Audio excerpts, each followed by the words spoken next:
Yesterday was the rise of the underdogs, the rise of the underwritten and written off, and a day of a lot of draws. Hello, welcome to the World Cup Daily Recap from Rabona TV. Appreciate you joining me. I'm Adrian, riding solo today, but hopefully you'll ride with me for the France versus Senegal watch along today at 2:45 p.m. Eastern Time. Other than that, subscribe so you don't miss any daily recaps. Every single day we put this out. Before we get to the groups though, guys, we already have a sacked coach at this tournament. Tunisia sacked Sabri Lamouchi after their 5-1 loss to Sweden, which seems incredibly sudden after just one game, and it is sudden in some ways. They had a fantastic qualifying cycle, but there were also a lot of rumors of disharmony within the squad after Tunisia's final warm-up for the tournament, in which they lost 5-0 in a friendly with Belgium. Funnily enough though, this isn't the first time that Tunisia have done this. They sacked their coach in the group stage of the 1998 World Cup as well. Anyway, just thought that was worth mentioning. Now, let's get to the groups.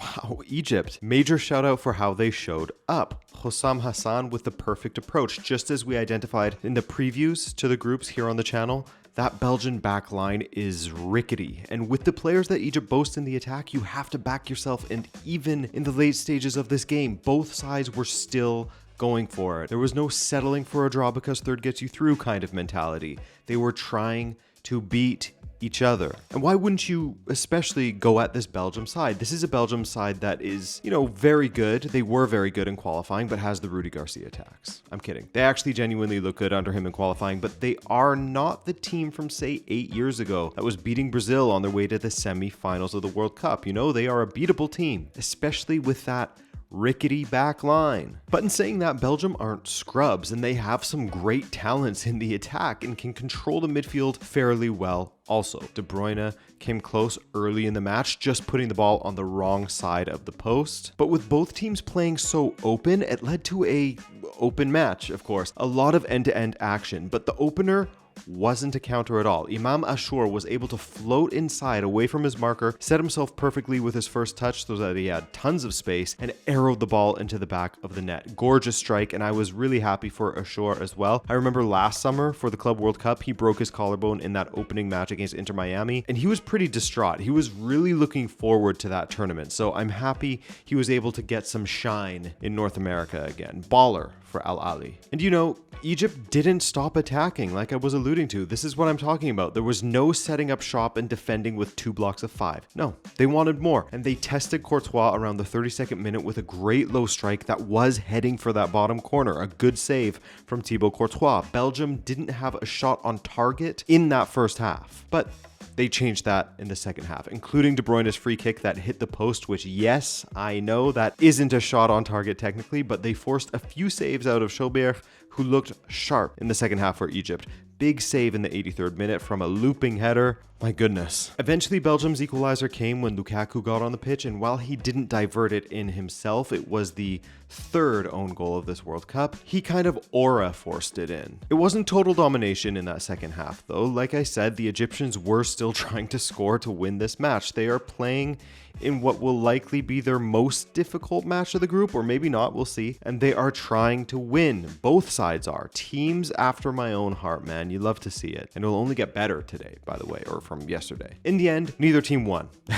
They tried, and it was a thoroughly entertaining match still. So great stuff, no complaints from me. And it only got better. This was a fun one, a very open game. I was surprised at how easy it was to play through Iran at the beginning. It gave the vibe that maybe they weren't taking New Zealand seriously. We would see that wasn't the case. Like they were looking at their ranking, the lowest ranked team in the tournament, and we're thinking, this would be easy. But that wasn't the case. They were just poor defensively because their defending was naive for New Zealand's goal. The space that Chris Wood had to be able to chest the ball, then control it with a touch on the ground, spin, and have nobody really challenging him. Really, really poor from Iran, who looked disorganized in their defense and at the base of their midfield. But from there, it was Joga Bonito from the Al-Owais, with it eventually getting to Elijah Just to take a touch and volley past Berenven. Chris Wood was Chris Woodinho out there, except for when the ball came to him on the edge of the 6-yard box and he couldn't really get it out of his foot. But he's still Vozinha. For the rest of the match, he was still Vozinha. He was very, very good in this one against Iran. Iran countered shortly after and Taremi hit the post, the most dangerous that they were in that first quarter. But New Zealand were the more dangerous team until the water break. And sure enough, as often happens with water breaks, momentum swung back in Iran's favor and they scored not long after. Ramin jumping on a loose ball in the box and poking it past the keeper for 1-1. But this New Zealand team, I'm telling you, joga bonito out there from them. If you miss watching them, you need to catch one of their games. When their attack would link up, they had some tidy patterns of play, and it took them just 10 minutes to score a second goal. A liquid attack with Wood playing setup man once again, 2 assists for him to Elijah Just. Just plays for Motherwell in Scotland, whom he joined last year, and he was the first New Zealander to score a brace at the World Cup, just as Wood was the first to get 2 assists. But this match was a thriller, man. A great switch of play to Ramin, the scorer of the first goal, and his cross was inch perfect and hit with pace so that all Mohamed Mohebi had to do was direct it, and like Van Dijk and Somerville the day before, he banked it in off of the post for 2-2. What a match. Some forgettable defending from New Zealand and Iran. Mohebi was completely alone in this particular case, but both teams were not defending very well. There would be great chances for each side after. These guys going blow for blow. Less tactics, more just all-out vibes facing off, and I loved it. Yes, another draw, but what a match it was. That meant that these two were actually above Egypt and Belgium in the standings, given their 2-2 versus the 1-1 from before. And we get more history at this World Cup from one of the debutants, Cabo Verde, pulling off a fantastic draw against Spain, where Bubista, their coach, set them up brilliantly in order to not concede. The defenders executed on the plan, and anything else was cleaned up by the 40-year-old wonder unk, Vozinha, in goal for Cabo Verde. Spain were dominant, as expected, from the off, and began to dominate even more after the hydration break. There was a great attacking move from Spain in the 39th-ish minute, where a looping ball to the back post was headed across goal by Cucurella, and Ferran Torres hit it off of the bar. The rebound was then saved beautifully by Vozinha, looping header from Oyarzabal. Speaking of which, according to Squawka, Oyarzabal was the first World Cup player since 1966 to not get a single touch in the first 30 minutes of a match. Gorgeous. Sure, he loved every minute of that, poor guy. There was another great save by Vozinha on Ferran Torres again in the 45th minute. He had to get down low to his right to hang on to the ball. Really well done from the Wonder Unk. And yes,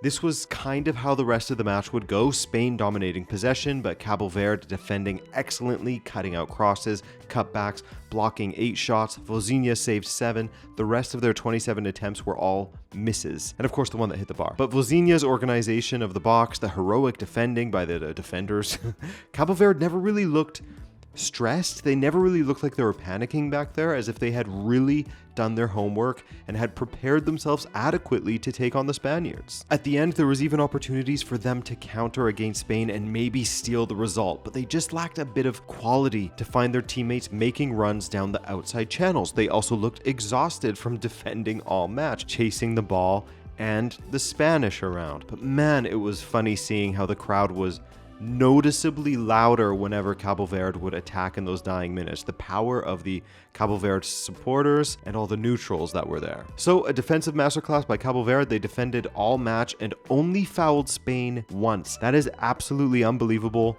So organized and disciplined, and a huge point for them. Their first World Cup match at a first World Cup point. By the way, Vozinha went from 50,000 followers on Instagram to over 4 million at the time of recording this, which is just insane. It's a weird trend of influencers like being like, hey, everybody follow this guy. It's cool, I guess. Good for them. All right, our final match, continuing with Group H, we had Saudi Arabia versus Uruguay in Miami, with Saudi Arabia hoping they could pull something off in their first match, as they did in their opener in 2022. Remember that win over Argentina? And the first 15 minutes or so, it was simply not a great game. Araujo forced a save out of Al-Owais, the first of many, which was sort of hitting all expectations based on recent performances, while Saudi Arabia were defending pretty well. But it really started to open up after that, and you had Viñas with a header that Al-Owais saved.